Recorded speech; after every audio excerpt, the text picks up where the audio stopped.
What is up, everybody? Dan and the Fireman here. Today, we're going to be focusing on a medical review of this motorcycle crash. Now, this is going to involve a brand new rider, so a new rider or learner rider over there in the UK. So what we're going to do is focus on the medical aspect of it. That way, we can learn on how to rescue another rider with medical training. That's part of the smart rider principles. We'll talk more about that later.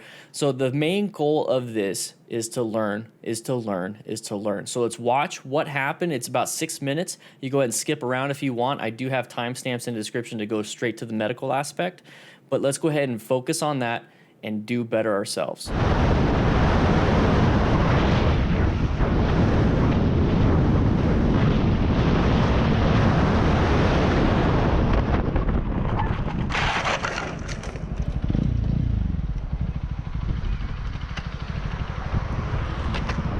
Man, stop, don't move. It's all good, don't move.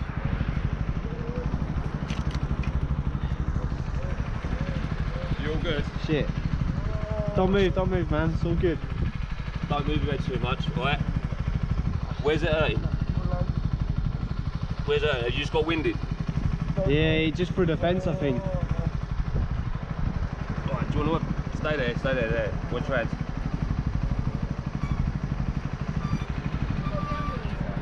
Yeah, I've got it. Right, I'm going to take Can I get an ambulance, please? Sorry?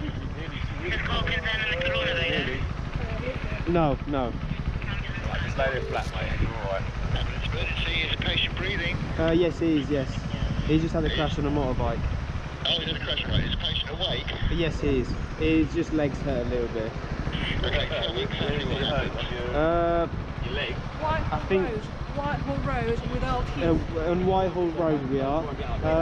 He was just coming down and his back wheel locked up and he went into the pavement and then he crashed into a fence.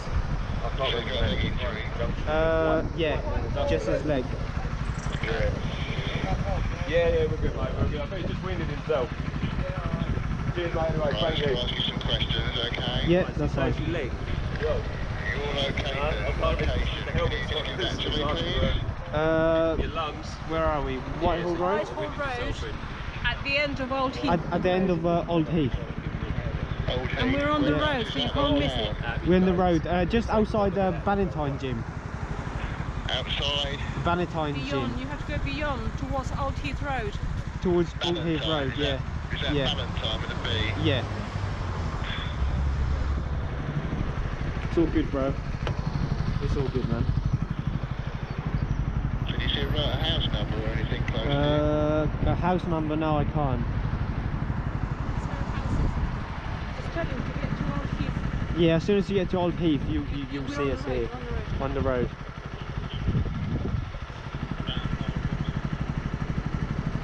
He's breathing. Is all good, right? Yeah, right. Yeah, I think he's winded himself. What hurts? Just his legs, I think, right? And your stomach a little bit. It's where he's Your obviously stomach. gone through this. Took it Yeah. out. I think it's just because it hit the fence. Okay. So he's awake and he's breathing. Yeah, he's awake and breathing. Just give me that address or the closest you can get to it again. Just Whitehall Road to It's on the mini roundabout. on the mini roundabout. Yeah, he's come sideways to the curb, and as he's come through the fence. Can I ask you some questions? If you can answer them for me, please. Yeah, that's totally fine. No, coming down that Actively having a seizure at the No, moment. he's not. and then he's gone through the side of the fence. Is the patient choking? No, he's not. He's responsive. We're talking to him and he's okay. He's responsive. Yes, he is. Yes. It's mistailed. He could have kept it just into the straight. Well, that's what I was thinking, just having an allergic reaction. No. Has the patient lost a serious amount of blood, more than a month? No, he's not bleeding. He's not bleeding. Is he gasping for breath, turning blue? No, he's not. Stay there. Tell me anything else about the current symptoms of the patient. He's just well, we put him in kind of a recovery position right now. Front of it, yeah, ain't too bad, is it? No. Is my camera on? Is it red? Yeah, it is, yeah.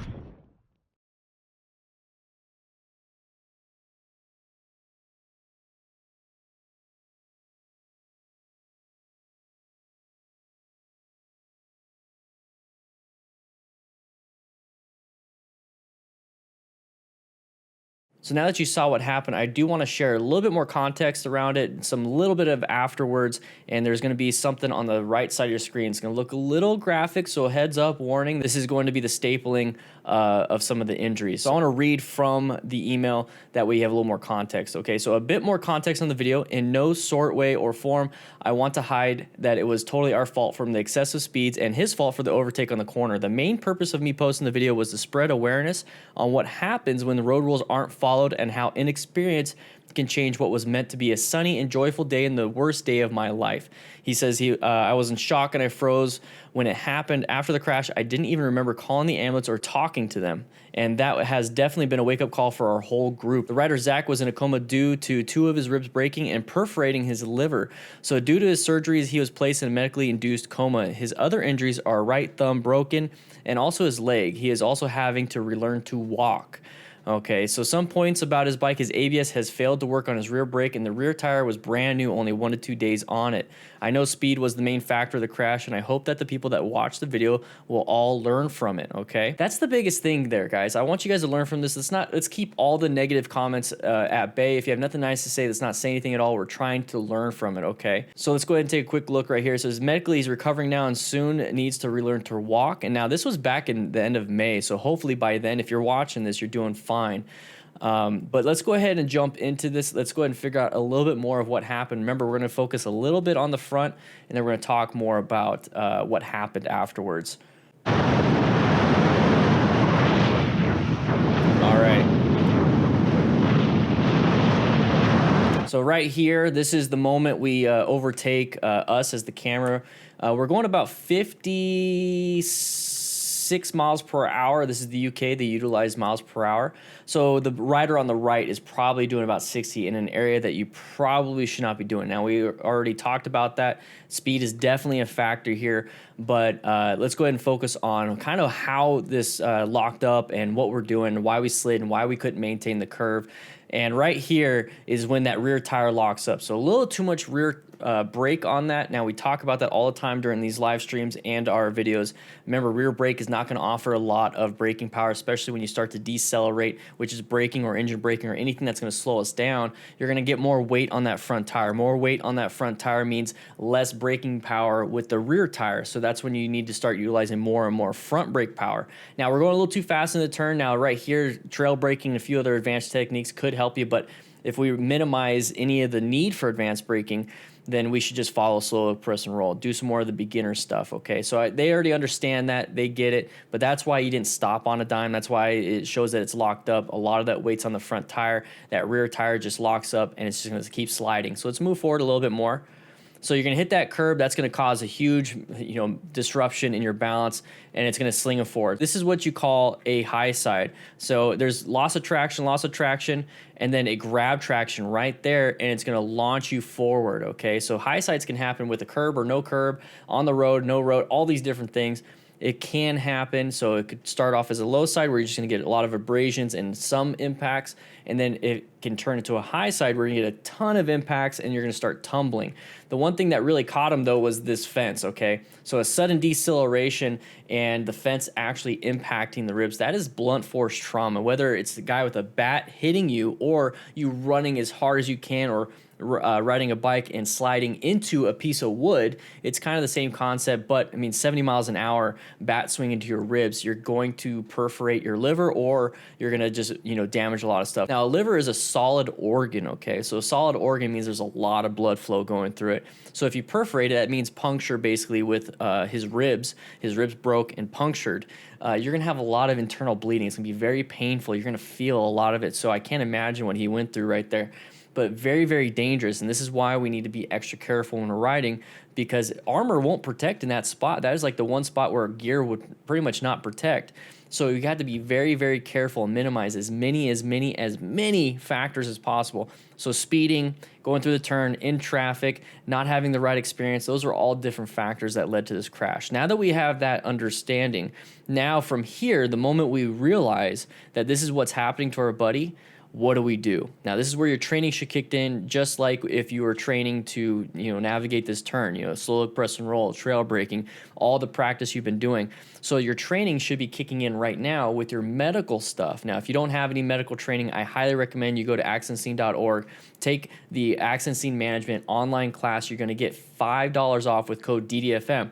So I believe it's about $20. It could be a $30 class. It might have changed, but you're still going to get $5 off. I don't get anything out of it. It's not an affiliate link. I just got you guys a coupon code, so it's easy for you to do. Since it's online, you can take it anywhere. And we're going to go ahead and talk a little bit about what's inside my bag when it's time to do so, okay? So let's move forward just a little bit more. Real quick though, right away, good job on this rider for actually stopping, especially after seeing something traumatic like that, not actually dumping the bike himself. Shit, man, stop, don't move. Let's go back just a little bit right here. Now, this is what you call grimacing or in guarding, okay? So you see the brows like doing this, you're like, oh, that's called grimacing, okay? It's not the dude from McDonald's, but it's the grimacing thing going on right there. Now, that's an obvious sign of pain. I think every human knows that if you see someone going like that, that's pain, okay? So something's happening. And then when they're doing this, that's called guarding. So it's almost an involuntary muscle spasm if it happens within the muscle, but you also can do that with your limbs. You're holding, you're like, ow, ow, ow, ow, ow.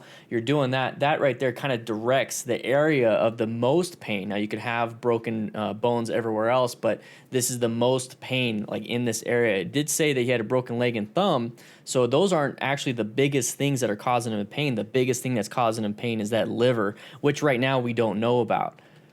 It's all good, don't move.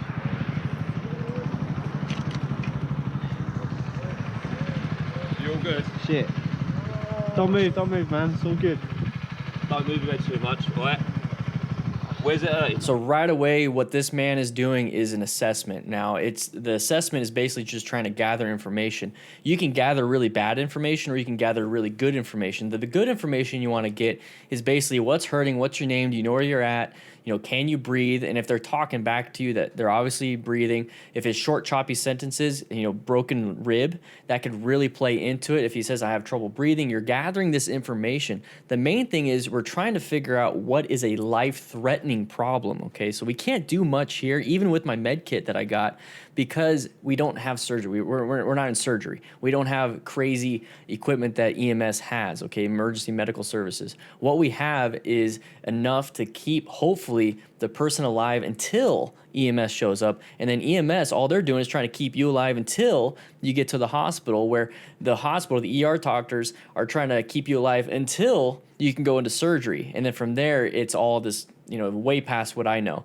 So all we're trying to do with bystander assistance is just gather some information and prevent death by doing some of the life-saving procedures that we could do. Now, you all learned that in accidentscene.org. So right away, he's calling 911 for us in the United States. I'm unsure what it is over there. I'm sorry, guys. But he's calling the emergency service to get them on the way.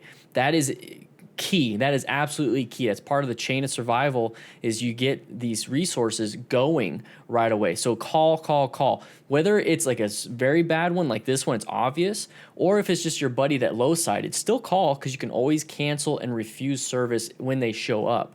But you can never do that if they never show up and your buddy needs it now. All of a sudden, 20 minutes later, you should have called 20 minutes ago. You just got winded? Yeah, he just threw the fence, I think. Alright, do you want to stay there? Watch your hands. So I don't think he's taking off the helmet. I think he's just undoing the D-ring strap, and that's perfectly fine. You don't want to take a helmet off unless it's a full face and they're not breathing. So if he has a full face on like he does here, let's go ahead and scroll back so you can see we're not watching her. She actually does a really good job of helping out. So he's got a full face helmet. So the only, like I said, the only reason why you take it off is if they're not breathing and it's a full face helmet. Those two things have to be there. That's the criteria that you're going to learn in the class. Now, he has a full face helmet on and he's breathing, so he didn't match both those criteria. But if he was not breathing and had this full face on, that's when you should take it off. That's an emergency move. And like I said, we're just trying to keep them alive. So if you have to, you can take it off nice and easy, and there's a way to do it, and you learn it in class. And then you can do rescue breathing, because we want to keep the body oxygenated. We want to keep the pulse going. We want to get oxygenated blood to the brain so there's no brain damage. Things that we can hopefully prevent with some bystander assistance. Yeah, I've got it. I'm going to take you. Okay, 999. There you go. Can I get an ambulance, please? They're going to ask you what's wrong. And right away, this guy knows, I need an ambulance. I don't need police. I don't need fire. I need an ambulance. I need my buddy to go to the hospital. Very good. Sorry? No. Just lay there flat, mate. You're all right. Emergency is patient breathing. So right away, you're going to get information and questions from dispatch. Okay, so this is the beauty. Okay, so a lot of municipalities out there, a lot of states, a lot of places, a lot of 911 systems dispatchers understand that the normal bystander doesn't know what to do. They don't know what questions to ask. They don't know what information to gather. So if you don't know what to do, even if you take this class, even if all of a sudden just training went outside, your brain, you brown staged it, follow what the dispatchers say. Okay, they're the ones that are trained. They're going to go through a card list. They're going to get resources and everything. Don't panic. Listen to dispatch. Answer their questions as best as you possibly can, and gather information from other bystanders to really help you out. And that's where this lady's going to come in. She's going to do a wonderful job, super helpful. She's wearing high-vis gear. She's doing at-gat for a bicycle. I love it. Yes, he is, yes. He just had a crash on a motorbike. Oh, he's in a crash, right? Is the patient awake? So what's happening here is the dispatcher is actually gathering information and is utilizing a mechanism of injury. So what that means is that this person wants to know what resources, the dispatcher wants to know what resources to send based off of the severity of it. So as soon as he heard that crash on a motorbike, then he asks, is the patient awake or is the patient breathing? That's going to really tell you the severity of it. So the dispatcher will be like, okay, hold on, where you're at, I'm going to go ahead and get people going, and then stay on the line. I'm going to come talk to you while I already sent people, okay? So that he's doing his thing. It's a lot of work. It's a lot of training, but this dispatcher's doing a good job. Just follow the questioning and answer the best you can. He's just legs hurt a little bit. Okay, tell me exactly what happened. Can you tell me where we're at? Now, this is where this lady kicks in, and then she can actually hear it because it's on speakerphone. Whitehall Road with LT. I don't know exactly what she said. I think Whitewall Road with LT this way. So that's the cross section. So that's going to tell you what intersection you're at. That's very important because you can say, well, I'm on, Interstate 8 in southern Arizona. Well, Interstate 8 is hundreds of miles, of stretch, of road. So what you're going to do there in that situation is tell a mile marker. So if you're ever on a highway and something like this happened, it's like, well, I'm on Interstate 8. It's like, well, what part? That's where knowing the mile markers is very important. When it comes to in town, knowing the cross streets is just as important. So knowing where you're at and then knowing what the nearest intersection is or nearest cross street is, that's going to really pinpoint where you're at. And then from there, the fire truck, EMS, police, whoever you're calling will see, the situation. Like, okay, where's it at? We're approaching. Okay, we don't see. You have better location, dispatch. No, okay, never mind. We see them. We're going to head on. Dispatch, we have motorcycle crash command or something like that. On Whitehall Road we are. He was just coming down and his back wheel locked up. And he went into the pavement and then he crashed into a fence.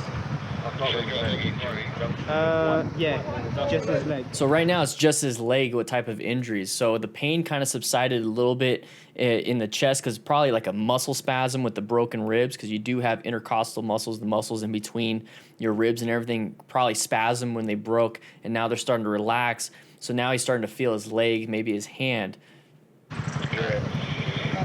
Yeah, we're good, mate. We're good. I think he just winded himself. So when you kind of get that, it's like, well, he just winded himself. Okay, so he lost the air, so he got the wind knocked out of him. When you see that and you see the mechanism, at this point, it looks like there's not a lot of people with bystander assistance training. So what you can do is anybody can talk on the phone. If you have this training, you're on the phone and you're kind of sitting there talking to dispatch, but you also have the training, hand the phone off to somebody else and say, hey, go ahead and talk to them. Please don't leave with my phone. Go ahead and talk to dispatch while I handle this. Now, at this point, what I would be doing, since he's already on his side, it's probably a position of comfort for him. I'm going to take off his jacket. Because it says he's winded. Now, my biggest concern here, like I said, is life-threatening injuries. Okay, if you're winded, that means you have shortness of breath. It means your breathing capabilities have kind of diminished after the accident. That's not good. That's trauma-related. So I want to see what kind of trauma you have. So I'm taking the jacket off, and I'm going to check the chest. And I'm going to see probably bruising because the liver, oof, you're going to have a lot of internal bleeding. You're going to have a lot of issues, and there's going to be tenderness. Now, tenderness is the moment you touch something, there's pain, okay? So there's a way to kind of figure that out once again in the class, but I'm going to go ahead and check that area, and if I notice that, I'm going to go ahead and relay it to the person talking to dispatch saying, hey, we have a chest trauma. There's an injury to his chest, and he's having difficulty breathing. Cheers, mate. Anyway, Right, thank I'll you. ask you some questions, okay? Yeah, that's fine. Safe leg. You all okay? Location, actually, please. Your lungs. So he's still asking about location. I can actually skip some of this stuff too. So he's asking about location, the dispatcher, and this is where you can start handing it off to somebody else. So you can hand it to her, okay? So hand her the phone. She obviously is a little bit more level-headed, not inside the emergency. When I say level-headed, what I mean is not amped up, okay? So you as a person with the GoPro witnessed it. It's your friend. You're part of the emergency. You're amped up. This right here is where somebody is not a part of the emergency, has no real, they concern about the person on the ground, but it's not like it's my buddy. It's not like I saw what happened. I just see somebody on the ground. I don't really know the gravity of it. All I know is that, hey, I can give them directions. I can give them all this information. And so now that you are freed up to do something, which is going to be medical assistance. So let's go ahead and scroll back just to this part so I can have an image on screen of what this looks like. So here, hand off the phone to that person and say, can you please help me out and answer this the dispatcher's questions? I'm going to go over here, and this is where you pull out your trauma kit from your saddlebag or your backpack. So in this situation, what I would do is I'm going to open this up. I'm going to try to mute it so it doesn't make a lot of noise. All right, so this is my medical kit right here. Now, what you can do in this situation, since this all right here is mainly for bleeding, because remember, we're trying to prevent a loss of life, so external bleeding, heavy external bleeding, like punctures and maybe even amputation can kill someone before EMS shows up. And it's typical what would happen in motorcycle crashes, you're gonna have a lot of external bleeding, so that's why I have a lot of this. I also have PPE for myself, and then possibly anybody that's gonna help me. I got a tourniquet inside here, just in case I have to shut off bleeding to a limb. I also have a CPR mask inside here in case I have to do rescue breathing. So remember, circulation, airway, and breathing are extremely important, okay? CAB, ABC, CAB, whatever you want to do it. I like CAB because circulation is very important, because if you have no blood or you're not circulating blood, it doesn't matter if you have oxygen in it, it won't go anywhere. So that's why I have all this stuff right here. I have, the tourniquet and then this. But one thing I do have inside here is I do have trauma shears. So this is going to be your bread and butter when it comes to this part right here. So you have all his clothes on there. Guess what? You're going to cut it all off, okay? And there's a way to do it. Like I said, you're going to learn in class, but I like to cut along the axillary line, so that's going to be along the side of the person. That way I can expose it like it's a bed sheet and look and do everything I need to, and then still keep privacy for the patient. So if I'm done looking, especially if it's a woman, I'm gonna go ahead and close it back up. You can do that with the pant legs too. So cut along the sides, expose, take a look, put it back. Either way, you're gonna have EMS on scene or the doctor's cutting it off. So it doesn't matter. At the end of the day, you're just gonna get it done, and you're gonna take a look at what your friend is how he's hurting, what's actually presenting, the tenderness, swelling. You're gonna have discoloration from the bleeding internally. You're going to have a lot of different things out there, and that's going to help you out when you do your own medical treatments, and it's going to help out whenever EMS shows up on scene. You can pretty much do half their job for them. They can load and go and get them going. Like I said, it's going to help out tremendously. So let's watch a little bit more. Where are we? Whitehall Road? Whitehall Road, at the end of Old Heath. At the end of Old Heath. And we're on the road, so you can't miss it. We're in the road, just outside the Valentine Gym. Outside. Valentine Beyond, Gym. you have to go beyond towards Old Heath Road. Towards Old Heath Road, Is yeah. that Yeah. Valentine with a B? Yeah. It's all good, bro. It's all good, man. Can you see a house number or anything close to A house number? No, I can't. Just tell him to get to Old Heath. Yeah, as soon as you get to Old Heath, you'll see us here on the road.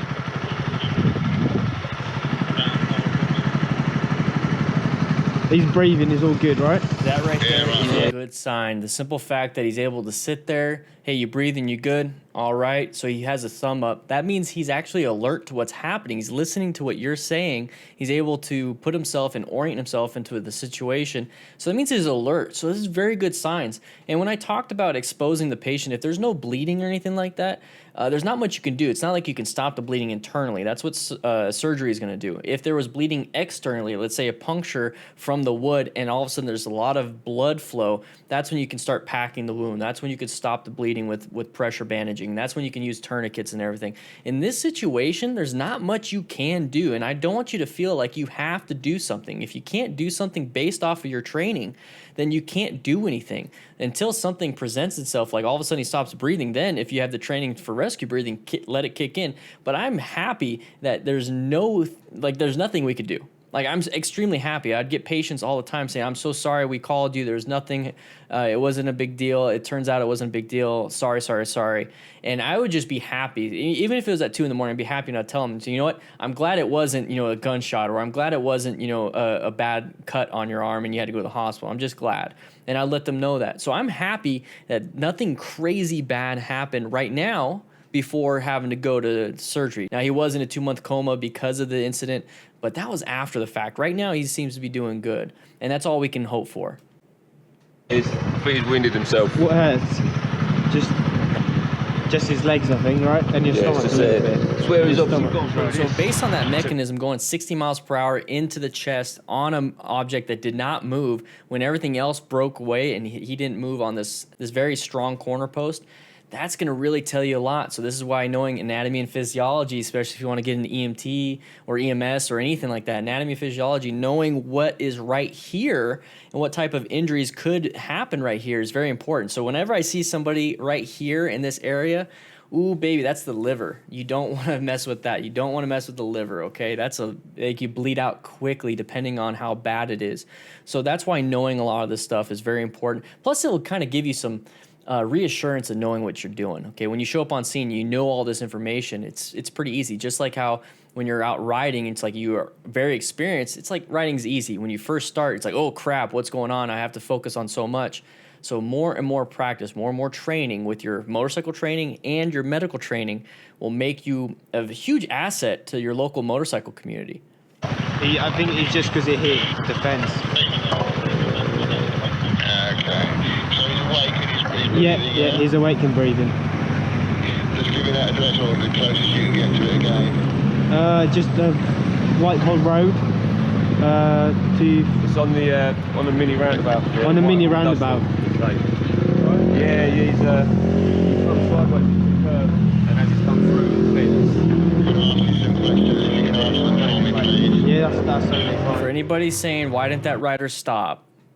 Don't worry about it. The person on the ground has 4 able bodies standing around helping out, and it doesn't seem like there's a real emergency. You don't have to stop if you don't want to, and that's what I want you guys to understand, is that you don't have to stop if you're not comfortable doing so. We don't know what's going through that rider's head.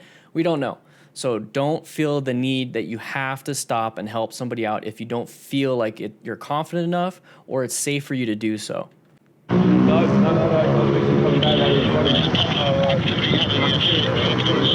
No, he's not.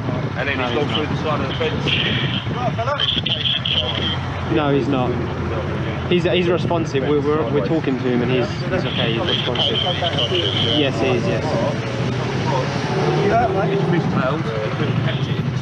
Real quick, that right there you should have done right away. Turn off the engine. Now, you probably wasn't thinking about it at the time, but turning off the engine is going to really help out with communication on scene. We usually tend to turn off any type of combustion engines or any loud noises on scene. That way we can all talk and don't have to shout over anybody. Another thing I want to point out is the dispatcher's asking a lot of questions, basically doing the assessment through you to find out what's happening, okay? So if you can do that yourself and you could do the assessment yourself, you can relay all that stuff to dispatch. Or just kind of write it down and wait for EMS to show up on scene and show them your little notepad or show them something.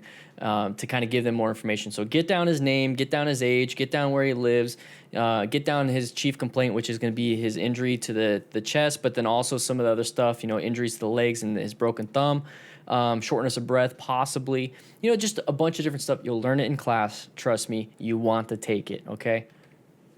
Having an allergic reaction. No. Has the patient lost a serious amount of blood, more than a month? No, he's not bleeding. Is he gasping for breath? So is he turning blue? No, Is there a he's not. lot of blood? These are all questions to kind of, it's like the layman's terms of, well, if he's blue, that means he's cyanotic. So it's a later stage of shortness of breath or not breathing, but it's going to help out the dispatcher kind of know that stuff. Also being pale, you could have bleeding elsewhere and then you're shunting blood. He's asking if there's any bleeding everywhere. That's going to give them information. So he's asking these questions just so he can relate in medical terms to fire and EMS that are going to approach on scene. So this is all good stuff. These are all things that you can ask the patient too, or even look for. It's like, is the patient blue?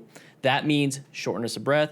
Cyanosis, that means a late stage in hypoperfusion. You have a different stuff like that you could definitely move through. Take a class. Tell me anything else about the current symptoms of the patient. He's just we put him in kind of a recovery position right now. Front of it, ain't too bad, is it? No. Is my camera on? All right, so that's when he turns it off, and that's kind of the end of it. Like I said, there was massive surgeries, perforated liver, broken ribs, broken leg, broken thumb, a few other things, okay? And it all started because we went a little too fast into the corner, overtaking our buddy on a very nice ride. This is why I want you to focus on being as safe as possible, okay? Have a safety net in place also just in case something happens. So SMART rider principles, everybody. Seeking out and recognizing hazardous situations. So riding through a corner at a high speed, intersection coming up with traffic, very high dangerous situation, very hazardous situation.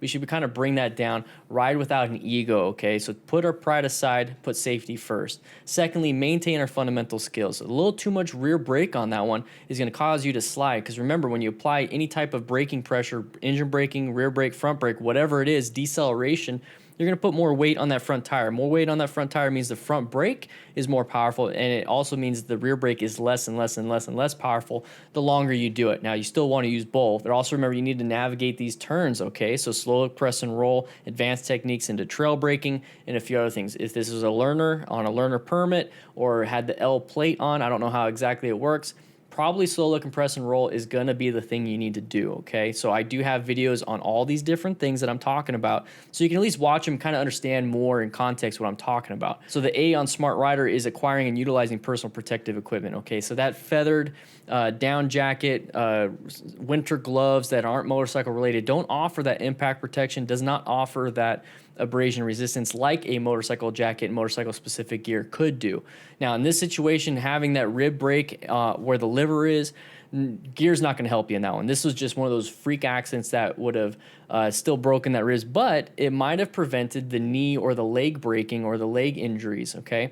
So that's kind of where you want to go into that. I'm glad that nothing happened to the head. Hopefully it was prevented because of the helmet, so that's a good use of the helmet. Full face helmet, very good, but make sure you get full gear too, okay? I do have a link in the description for a set of full gear in the United States anyways, and you're going to get a very nice set of gear, including a jacket that I even use still now. Very good. The R is rescuing other riders, and that's what we're doing here today, guys. Make sure you're out there getting that training, just like you're getting training with the fundamental skills, braking, swerving, acceleration, all those things on a motorcycle. If you want to know what to do in terms of a motorcyclist crash, or a car driver got into a crash, or a pedestrian fell and broke their leg, hurt themselves, or let's say your friend, significant other, kid, cousin, whoever, you're at a party, they get hurt, what are you going to do? You want to be the person that knows what to do versus everyone else running around with their heads chopped off, like a chicken. Anyways, I don't know if that's a reference everybody understands, but that's what you need to do. Now, the T is teaching and mentoring other riders, and that's kind of what I'm doing here. This helps me become better at what I'm doing and what I'm talking about by talking to you, but share this with somebody else so hopefully they have an understanding. Take the class, make sure you practice, Make sure you watch this. Make sure you subscribe, and I'll see you around.